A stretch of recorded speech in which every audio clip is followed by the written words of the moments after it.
The road to hell is paved with good intentions. What is a real-life example of this? The introduction of kudzu for erosion control.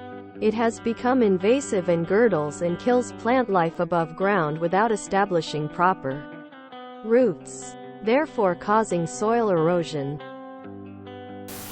The introduction of non-native species as a means of solving an environmental problem. Haiti did not have cholera. A disastrous earthquake hit Haiti in 2010.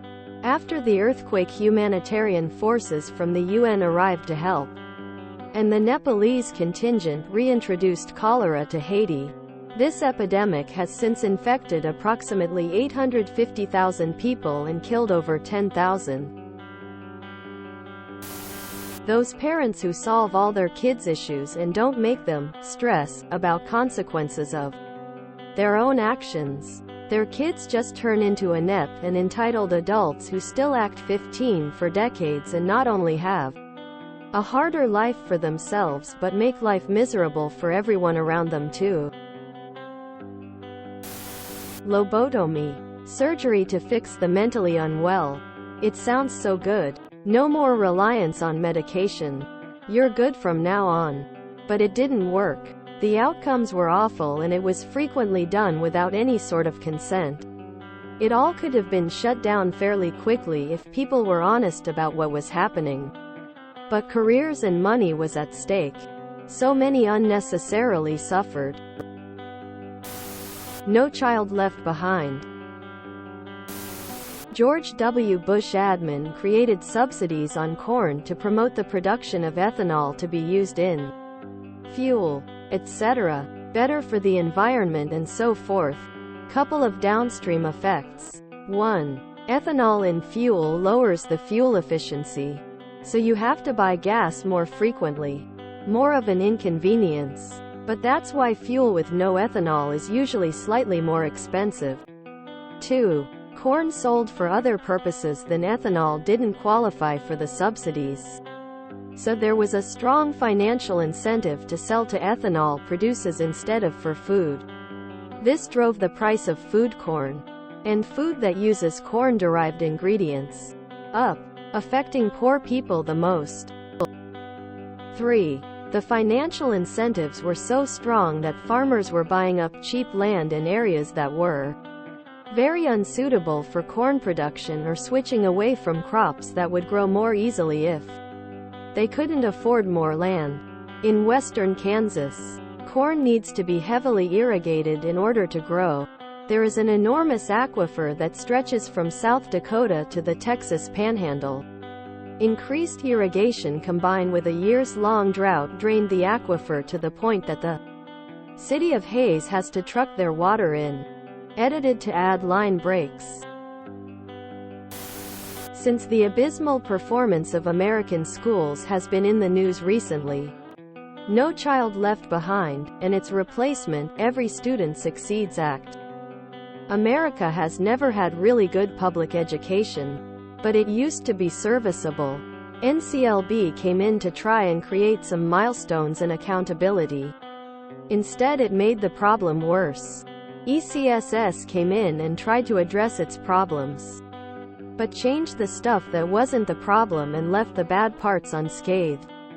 Taken all together, 57% of high school graduates can't read at a 7th grade reading level and over a quarter are functionally illiterate. Sheltering your kid from every possible problem.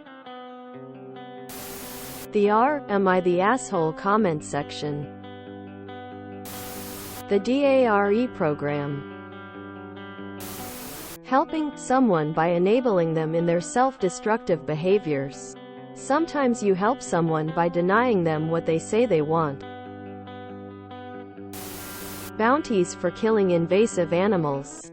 You have a bunch of animals you don't want, so you pay people for each animal they kill, usually by getting them to produce the carcass or a unique body part. People then start breeding said animal as it's easier and more lucrative than catching them in the wild. The authorities find out and stop the bounty program. so the breeder let all their newly bred invasive animals into the wild. Situation is now worse than before. There's a famous example involving cobras in India. IIRC. They also tried this with rabbits in the area I used to live as a kid. In this case, no breeding was required as the bounty drop-off point was the local police station.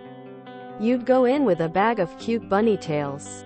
The officer on duty would count the tails and pay you for each tail. He'd then take the bag of tails round the back of the station and pop them in the dumpster. At which point, a friend of the bounty hunter would dive into the dumpster, retrieve the tails, go into the police station by the front door, and repeat the cycle with the just retrieved set of tails. My mom called my Christian university, that 17-year-old me attended by my parents' behest, to inform the school that I was smoking weed, drinking, and having sex. She thought because it was a Christian university, they would put me into a counseling program to get me back on track. The school told me to pack my bags, leave immediately, and they rescinded the 80% scholarship I obtained, causing me to owe the full 100% for that semester, which I'm still paying off a decade later. Edit. This comment is getting a lot of traction, so I figured I'd add another nugget. After getting kicked out of college, my 18th birthday was the next month. My parents somehow, my dad is a tech nerd so he could hack any account I had, found out that I was going to have a party at a friend's house to celebrate. There was alcohol and weed at the party. Lo and behold, my parents called the state police and alerted them of the party. I and 3 other friends got arrested that night.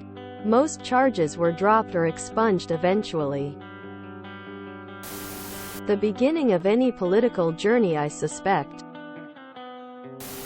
A lot of old programs centered around weight and eating disorders just led to kids being more conscious about being judged about their weight despite the intentions of wanting to prevent bullying or healthy weight. It did not even matter if it was anti-anorexia or wanting to decrease obesity.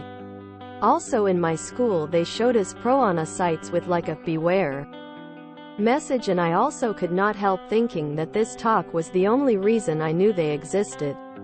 Currently the focus is more on eating healthy instead of weight. Still has some pitfalls, such as orthorexia. Keeping on trying to help someone so desperately that you lose sight of your own actions and end up hurting everyone around you by neglecting your own health and becoming overly defensive of that person, even insulting and attacking others for them. This can happen too fast when you fall in love with a bad person.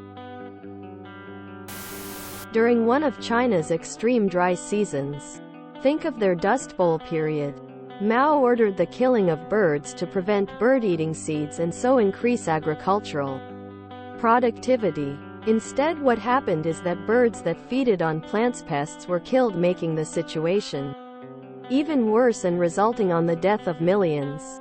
A bad dry season, deforestation, misuse of pesticides, and a war against nature under his belief that conquering nature was the way to improve agricultural yield and so the well-being of their citizens. Stupid, uninformed decisions, even if seemingly rational to a layman, resulting in one of the biggest human and ecological cost disasters. We still making such decisions from time to time, sometimes for profit on the belief that such will benefit all, and sometimes for genuine good reasons. My parents thought that if they brought us kids to church every week, Wednesday, Friday, Saturday and all day Sunday, had us go to private religious schools, and made us volunteer for religious organizations, we'd stay out of trouble and be as zealous as they are. As soon as each of us could, we ran away and never looked back. One of my sisters won't attend a funeral if it's in a church. The invention of social media.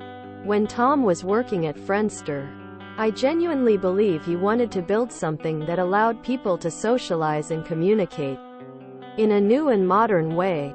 On paper, early MySpace is a brilliant concept that made a lot of people realize the potential of the internet. This concept was that mutilated and turned into what social media is today. Quite possibly the single most socially damaging invention that ever happened. Far away from bringing people closer together, it has turned into a tool that is tearing people further apart, making them feel more disconnected with society than ever, and instead of democratizing discussion, it has put even more power into the hands of the elite.